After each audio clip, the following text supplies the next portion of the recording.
நான் சொல்ல போற இந்த 10 ஹோம் பிசினஸ் வந்து உங்களுக்கு ஒரு பெரிய கமர்ஷியல் ஸ்பேஸ் வேணும், இல்ல வெப்சைட்டுக்கு இன்வெஸ்ட் பண்ணக்கூடியதா இருக்கணும் அப்படிங்கிற எந்த ஒரு விஷயமும் கிடையாது. நீங்க அத ஈஸியா ரன் பண்ணக்கூடிய ஆப்பர்ச்சுனிட்டி வந்து இப்போ நெறையவே கிரியேட் ஆயிட்டு இருக்குது. ஸோ அதுலேருந்து நீங்க நல்லா ஏர்ன் பண்ணவும் முடியும். உங்களால ஒரு லாஸே இல்லாம உங்களால ஏர்ன் பண்ண முடியும். இந்த மாதிரி என்னென்ன பிசினஸ்லாம் வந்து நீங்க ஏர்ன் பண்ணலாம் அப்படிங்கிற ஒரு 10 ஹோம் பேஸ்டு பிசினஸ் தான் உங்க கூட நான் இன்னைக்கு ஷேர் பண்ணிக்க போறேன். பொதுவா பிசினஸ் அப்படின்னு பாத்தீங்கன்னா ஆண்கள் ஆண்டர்பிரினர்ஸ் தான் இருப்பாங்க. பெண்களுங்கிறது அதுல 30 to 35% தான் இருப்பாங்க. பெண்களுக்கு நெறைய பிசினஸ் பத்தின ஐடியாஸ் இருக்கும். ஆனாலும் அவங்களால எக்ஸிக்யூட் பண்ண முடியாத நிலைமையில இருப்பாங்க. ஏன்னா அவங்களுடைய வொர்க், ஃபேமிலி பார்க்கணும். அந்த மாதிரி விஷயங்கள்ல அவங்களுக்கு நெறைய டைம் ஸ்பெண்ட் பண்றதுனால, அவங்களால அந்த பிசினஸ் பத்தின எண்ணம் அவங்களால எக்ஸிக்யூட் பண்ண முடியாம என்ன ஆயிடுது? அப்படியே டைல்யூட் ஆயிடுது. இந்த மாதிரி டைல்யூட் பண்ணாம, நீங்க அந்த வொர்க்ல உங்களோட பிசினஸ வந்து நீங்க எடுத்து போகக்கூடிய அந்த தாட்ட நீங்க தான் கிரியேட் பண்ணிக்கணும். நம்ம சேனல்ல நீங்க இப்பதான் ஃபர்ஸ்ட் டைம் பார்க்குறீங்கன்னா, சப்ஸ்கிரைப் பண்ணிக்கோங்க. பக்கத்துல இருக்க பெல் ஐகானை கிளிக் பண்ணி ஆளுங்கிற ஆப்ஷனை கிளிக் பண்ணிக்கோங்க. அப்பதான் நான் போடக்கூடிய மணி ரிலேட்டடான வீடியோஸ் வந்து உங்களோட மொபைலுக்கு நோட்டிஃபிகேஷனா வரும். இப்போ பெண்கள் வந்து நிறைய ஐடியாஸ் வச்சிருக்காங்க. ஆனா அவங்களால எக்ஸிக்யூட் பண்ண முடியறதில்ல. அவங்க பிசினஸ் ஸ்டார்ட் பண்றதுக்கு முன்னாடியே அவங்களுக்கு என்னென்ன சேலஞ்சஸ் இருக்குன்னு பார்த்தீங்கன்னா, அவங்களுடைய ஃபேமிலி மெம்பர்ஸ் கிட்ட என்ன பண்ணணும்? பெர்மிஷன் வாங்கணும். ஹஸ்பண்ட் கிட்ட, பேரண்ட்ஸ் கிட்ட, இன்னொன்று அவங்களோட இன்லாஸ் கிட்ட, இந்த மாதிரி விஷயங்கள்லாம் வந்து பெர்மிஷன் வாங்கி தான் அவங்களால பண்ண முடியும். அப்படியே அவங்க பெர்மிஷன் கொடுத்தாலும் அவங்களால இன்வெஸ்ட் பண்ண முடியுமா அப்படின்னு கேட்டால் மினிமமான பர்சனுக்கு தான் அந்த சான்ஸே கிடைக்கும். அப்போது ஆண்களை விட பெண்களுக்கு ஸ்டார்டிங்கே வந்து நிறைய சேலஞ்சஸ் வந்து பேஸ் பண்ணி தான் வராங்க. இன்னும் பெரிய விஷயம் என்னன்னு பார்த்தீங்கன்னா டைம் மேனேஜ்மெண்ட். டைம் மேனேஜ்மெண்ட்ல அவங்க வீட்டையும் பார்த்துக்கணும், அவங்க ஃபேமிலியை பார்த்துக்கணும், அவங்களோட குழந்தைங்களை பார்த்துக்கணும். அடுத்தது பார்த்தீங்கன்னா அவங்க பிஸ்னஸையும் கரெக்டாக கொண்டு போகணும். நீங்கள் கன்சிஸ்டன்சியாக நீங்கள் ஒரு பிஸ்னஸை கொண்டு போகும்போது தான் உங்களால் அதில் சக்சீட் ஆக முடியும். அப்போது அந்த மாதிரி விஷயத்துக்கு நீங்கள் ஃபஸ்ட்டு ப்ரிப்பேர் ஆகணும். ஸோ பெண்கள் நீங்கள் பிஸ்னஸ் பண்ணணும்னு நீங்கள் ஒரு முடிவை எடுத்துட்டிங்கன்னா உங்களுக்கு ஃபஸ்ட்டு தேவைப்படுறது டைம் மேனேஜ்மெண்ட்டு. உங்களோட ஒர்க்குக்கும் உங்களோட பிஸ்னஸுக்கும் ஒரு டைமை ஸ்ப்ளிட் பண்ணுங்கள். இந்த மாதிரி டைமில் என்னுடைய ஒர்க்கை, அதாவது ஃபேமிலி ஒர்க்கை பண்ணணும். இந்த டைமில் என்னுடைய ஹோம் ஒர்க்கை, அதாவது நம்ம ஹோம் பேஸ்டான பிஸ்னஸ் ஒர்க்கை பண்ணணும் அப்படிங்கிறத டைமை ஸ்ப்ளிட் பண்ணி நீங்கள் ஒர்க் பண்ணும்போது தான் உங்களுடைய ஷெட்யூல் டைமை உங்களால் ஒரு சின்ன லெவல்லேருந்து ஆரம்பிக்கக்கூடிய ஒரு பிஸ்னஸ் வந்து நாளைக்கு ஒரு பெரிய லெவலுக்கு சக்சீட் ஆக முடியும். அது எந்த மாதிரியான பிஸ்னஸ்ங்கிறத இன்னைக்கு நான் உங்களுக்கு ஒரு டாப் 10 ஹோம் பேஸ்டு பிஸ்னஸை உங்க கூட நான் ஷேர் பண்ணிக்கிறேன். வீடியோவை ஸ்கிப் பண்ணாமல் ஃபுல்லாக பாருங்கள்.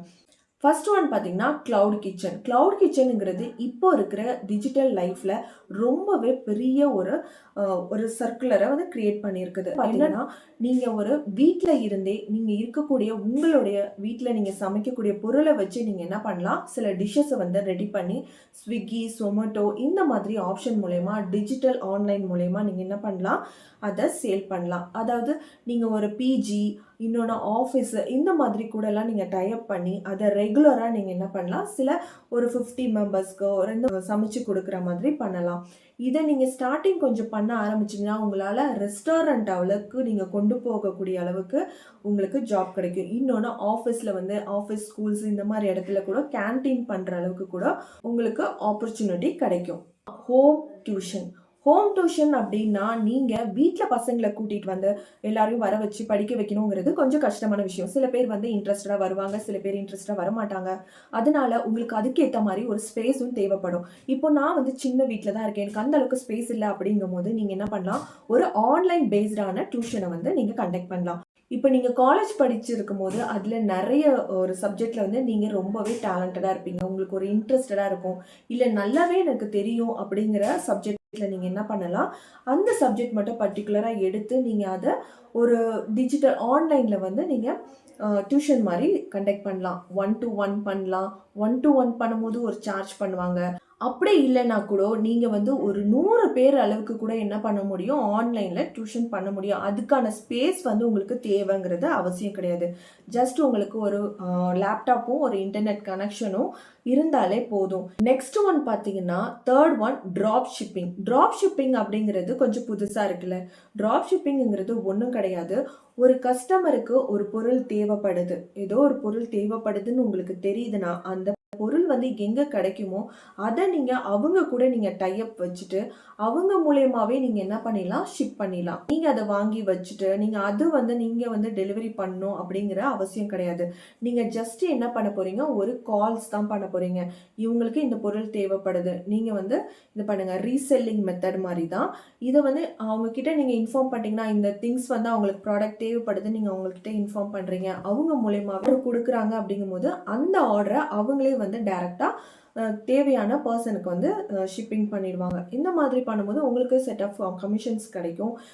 இல்ல நீங்க அவங்க கூட பேசி வச்சுக்கிட்டீங்கன்னா, அந்த ப்ராடக்ட்டுக்கு ஒரு மார்ஜின் வச்சு நீங்க அத செல் பண்ணிக்க முடியும். 4த் ஒன் பார்த்தீங்கன்னா, ஹோம் பேஸ்டு பேக்கிங் பிசினஸ். இது ரொம்பவே பாப்புலரா போயிட்டு இருக்குது.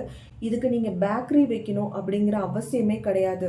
ஏன்னா வந்து வீட்ல இருந்தே நெறைய பேர் வந்து என்ன பண்றாங்க, ஆர்கானிக்கா இப்போ வந்து ஹோம் பேக் பண்ண ஆரம்பிச்சுட்டாங்க. ஆர்கானிக்கா வந்து கேக்கெல்லாம் வந்து பேக் பண்ண ஆரம்பிச்சுட்டாங்க. ராகி, கம்பு இந்த மாதிரி நெறைய ஆர்கானிக் வந்து பேக்கிங் பண்றாங்க. கப் கேக்ஸ் பண்ணலாம், மஃபின்ஸ் பண்ணலாம். கேக்ல வந்து பர்த்டே கேக்கு. இன்னொன்னு வந்து ஸ்டூடண்ட்ஸ்லாம் பார்த்தீங்கன்னா, அவங்க வந்து ஃபேர்வெல் கொண்டாடுறதுக்கு பண்றாங்க. பர்த்டேக்கு ஹோம் பேக்ஸ்டா நீங்க வந்து ஸ்டார்ட் பண்ணும்போது, அதுக்கப்புறம் சின்ன சின்ன விஷயத்துலேருந்து நீங்க ஸ்டார்ட் பண்ணி, அப்புறமா நீங்க ஒரு பேக்கரி கூட ஸ்டார்ட் பண்ணலாம். நீங்க ஆன்லைன் கிளாஸ் கண்டக்ட் பண்ணலாம். ஆஃப்லைன் கண்டக்ட் பண்ணலாம். ஆஃப்லைன் கிளாஸஸ் கண்டக்ட் பண்ணலாம். இந்த மாதிரி கண்டக்ட் பண்ணும்போது, அதுலேருந்தும் நீங்க என்ன பண்ண முடியும், ஏர்ன் பண்ண முடியும். 5th ஒன் பார்த்தீங்கன்னா, அஃபிலியேட்டட் மார்க்கெட்டிங். அஃபிலியேட்டட் மார்க்கெட்டிங்கும்போது உங்களுக்கு இதில் எந்த ஒரு இன்வெஸ்ட்மெண்ட்டும் கிடையாது. அமேசான், மீஷோ இந்த மாதிரி நிறைய வெப்சைட்ல என்ன பண்றாங்க, அஃபிலியேட்டட் மார்க்கெட்டிங் பிசினஸ் வந்து வச்சிருக்காங்க. நீங்க லேப்டாப்பும் இன்டர்நெட் கனெக்ஷனும் இருந்தா போதும். அதுல அமேசான்ல இப்போ இருக்குன்னா, அதுல நீங்க ஒரு அஃபிலியேட்டட் அக்கௌண்ட் ஓபன் பண்ணிக்கணும். அந்த அக்கௌண்ட் ஓபன் பண்ணிட்டு அவங்க கொடுத்துட்டு இருக்க ப்ராடக்ட்டை வந்து நீங்க என்ன பண்ண போறீங்க, மற்றவங்களுக்கு அந்த லிங்கை சென்ட் பண்றது மூலியமா. இப்போ நிறைய சோஷியல் மீடியாஸ் வந்திருக்குது. யூடியூப்ஸ், இன்ஸ்டாகிராம், ஸ்னாப்சாட் இந்த மாதிரி நிறையா சோஷியல் மீடியாவில் நீங்கள் வந்து அந்த லிங்க்கை வந்து நீங்கள் ஷேர் பண்ணும்போது, அதை கிளிக் பண்ணி அவங்க வாங்கும்போது உங்களுக்கு செட் ஆஃப் கமிஷன்ஸ் வந்து உங்களுக்கு என்ன பண்ண போகுது, கிடைக்க போகுது. அது மூலயமாவும் நீங்கள் ஏர்ன் பண்ண முடியும். நீங்கள் இந்த ப்ராடக்ட் எல்லாம் நீங்களே வந்து பை பண்ணி வச்சுக்கணும், நீங்கள் வீட்டில் அதெல்லாம் வந்து ஒரு வேர் ஹவுஸ் வச்சு நீங்கள் பண்ணணும் அப்படிங்கிற அவசியமே கிடையாது. அவங்க ப்ராடக்ட் ஒருத்தவங்க மேனுஃபேக்சரிங் பண்ணியிருப்பாங்க, உங்களுக்கு அமேசானில் வந்து லிஸ்ட் அவுட் பண்ணியிருப்பாங்க. இதை வந்து நீங்கள் என்ன பண்ண போகிறீங்க, அவங்களுக்கு லிங்க் அனுப்பி ப்ரொமோட் பண்ண போகிறீங்க. அவ்வளோதான். அது மூலிமா உங்களுக்கு ஒரு பர்சன்டேஜ் கமிஷன் வந்து கிடைக்க போகுது. 6th ஒன் பார்த்தீங்கன்னா, கோஸ்ட் ரைட்டர். கோஸ்ட் ரைட்டர்னா ஒன்றும் கிடையாது. உங்களுக்கு ஒரு கிரியேட்டிவான ஒரு திங்கிங் இருந்தாலே போதும். நீங்க நல்லா கதை எழுதுவீங்க அப்படின்னு தெரிஞ்சா மட்டும் போதும். சில பேருக்கு புக்ஸ் எழுதணும் அப்படிங்கிற ஆசைலாம் இருக்கும். சில பேருக்கு அவங்களுக்கு வந்து இங்கிலீஷ் மட்டும்தான் தெரியும். நான் தமிழ்லயும் வந்து என்ன பண்ண போறேன், பப்ளிஷ் பண்ண போறேன் அப்படின்னா, நீங்க அந்த இங்கிலீஷை வந்து டிரான்ஸ்லேட் பண்ணி தமிழ்ல எழுதி கொடுக்கலாம். அப்படி எழுதி கொடுக்கும்போது உங்களுக்கு செட் ஆஃப் அமௌண்ட் கிடைக்கும். மாதிரி வந்து 50 to 1 lakhs வரைக்குமே என்ன பண்றாங்க, அவங்க ஏர்ன் பண்றாங்க நிறைய பேர் வீட்ல இருந்துட்டே. 7th ஒன் பார்த்தீங்கன்னா, விர்ச்சுவல் அசிஸ்டன்ட் சர்வீஸ் அப்படிங்கிறது ஒன்றும் கிடையாது. இப்போ நிறைய பெண்கள் வந்து எஜுகேட்டடா இருப்பாங்க, நல்லா படிச்சிருப்பாங்க, ஆனா அவங்களால வேலைக்கு போக முடியாம இருக்கும்ல. அந்த மாதிரி பர்சன்லாம் என்ன பண்ணலாம், இந்த மாதிரி விர்ச்சுவல் அசிஸ்டன்ட் சர்வீஸ் அப்படிங்கிறத எடுத்துக்கலாம். ஏன்னா இது வந்து ஒரு பெரிய கம்பெனில அவங்களுடைய சிஇஓட டைம் ஷெட்யூல் பண்றது, அவங்களுக்கு ஏதாவது அலோகேட் பண்றது, ஹெச்ஆர் கூட கம்யூனிகேட் பண்றது, இந்த மாதிரி சர்வீஸ்லாம் வந்து அவங்க வீட்ல இருந்து என்ன பண்ணலாம், கால்ஸ் மூலயமாவே அவங்க இல்ல மெயில்ஸ் மூலயமாவே அவங்க அதை சால்வ் பண்ண முடியும். இந்த மாதிரி பண்றதுக்கு கூட நிறைய பேர் வந்து தேடிட்டு இருக்காங்க. இன்னொன்று பார்த்தீங்கன்னா, சில பேர் வந்து இப்போ டிஜிட்டல்லே எடுத்துக்கோங்க, நிறைய யூடியூபர்ஸ் எடுத்துக்கோங்க, அவங்களால வீடியோஸ் எடுக்க முடியும், எடிட் பண்ணுறதுக்கு ஒருத்தவங்கிட்ட கொடுத்துருவாங்க. ஆனால் ப்ராப்பரான டைம்ல அப்லோட் பண்ணுங்கிறது சில பேர் அவங்களால முடியாது, அந்த டைம்குள்ளே அப்லோட் பண்ண முடியாது. அதுக்குன்னு சில பேர் வந்து இந்த மாதிரிலாம் ஹையர் பண்ணிக்கிறாங்க. 8th ஒன் பார்த்தீங்கன்னா, pet care sitting. Pet care சிட்டிங்கிறது இப்போ எல்லாருமே வந்து வீட்டில் வந்து பெட்டை வந்து வளர்க்க ஆரம்பிச்சிருக்காங்க. நாயாக இருக்கட்டும், பூனையாக இருக்கட்டும், ஏதாவது ஒரு பெட்டை அவங்க வளர்க்குறாங்க.